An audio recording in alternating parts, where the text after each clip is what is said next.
Now the Bible is saying that Moab had been at ease from its youth, and the taste has remained the way it is because it has not been emptied from vessel to vessel. The word I want to pick from there tonight is at ease. I pray the eyes of your understanding open to. I pray that a deep hunger will break out of your life.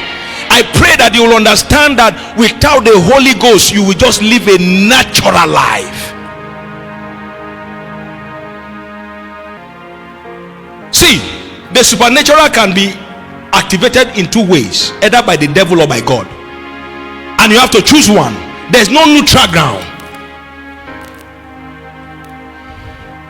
I'm tired of religion. I'm tired of being at ease. Anytime you get baptized in the Holy Spirit, at least one gift is activated, whether you know it or not. Do you hear what I just said? Assume that everybody seated here right now, we are not even born again. You understand? It's an assumption. Everyone seated here right now had one or more gift locked in your inside. You get it? Those gifts locked in your inside were put there by God so that you can manifest in your generation. But the devil knows, are you listening, that the moment you begin to operate in that dimension, you will wreak havoc in his kingdom. So he will keep you with one boyfriend. He will attach you. I know you didn't hear that. He will just give you one company called lesbian. You know, your female, you know, sorry. It's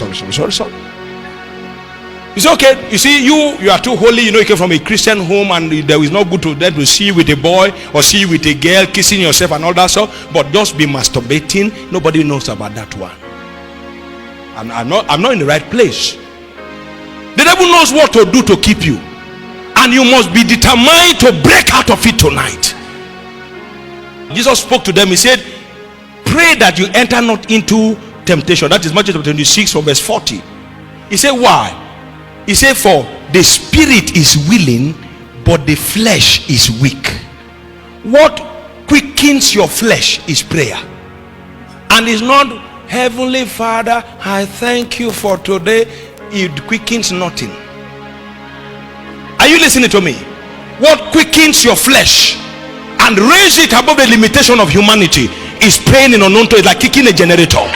You pray for 2 hours, you pray for 3 hours. You are converting something, you are changing something, you are moving potential energy to kinetic energy. You have weakness for boys. You just see a guy with V chest and you just fall. No problem. That is weakness of the flesh. It's natural. Are we here? Anything on that skirt is a weakness. No problem. Before you say good morning, you have lied 3 times. You know what I mean? It's a weakness. No problem. You didn't steal, but when you pass, something will get missing. You understand what I'm saying? It's a weakness. Hallelujah. But God had made a room for you in the Holy Ghost. Pray in tongues for 3 hours daily and come out. You will lose the ability to steal. You will lose, not because you say, I will not do it, I will not do it, I will not do it. You will do it 3 times before daybreak. You will do it 6 times before nightfall. I will not do it. How many of you have done New Year resolution before and you kept it? Usa. New Year resolution is not the solution. Are you hearing me? It's the quickening of the spirit. It makes your spirit man strong above your flesh, and the limitations will just fall like pack of cards. And then you yourself know that it's not you. You knew somebody quickened you. If you know it, you were quickened today. You know you don't need counsel to be quickened tomorrow. A great while before it is day, what does he do? He goes to look for a solitary place to pray so that he can be quickened. And those who didn't pray, nobody looked for them, but him that prayed, the whole community looks for him.